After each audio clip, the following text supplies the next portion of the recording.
نه صرف دوه بسکټ یو پیاله چای. خان څه وایي؟ وایي پام کوه غریب ځنه د ښې ورځې خاوند نه شي.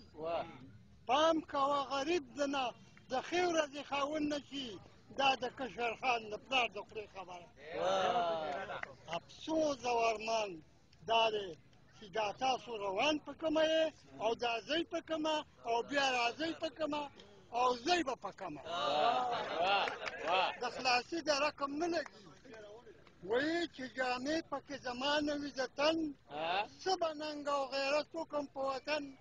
انقلابه ډېر مې خوښ یې دلته راشه، باقیدار یې مه د ګور او د کفن.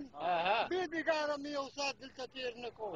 زه مالي یم د خانانو د چمن، د مولا او د خان دواړو یارانه ده. په اسلام یې غولولې ده بړستن.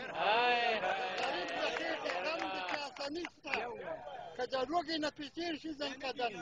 ډېر زمان وایي دا د ستړي زړه فریاد دی، تکلیفونه مې تېرېږي په بدن. او باقي ځوانانو ته وایم چې د ښځې په سر کم سړی دله شي، ټول وجود مې ورته برناقه خوله شي. ښه مضبوط ګزار د ونو په من غواړي چې مې دواړه لاس په والو کې توده شي. چې د ښځې په سر مور او پلار رټي، داسې خلکو ته مې روانه حوصله شي چې زامن یې بیا د ښځو خاوندان شي، جدایي شي، کور یې برناقه تازه شي او کډه والي د سر کلي ته لاړ شي، د واده قرض یې پلار ته حواله شي. ناقابله زوی چې مړ شي پلار چې خلاص شي، مرګ یې ښه دی چې خبره فیصله شي.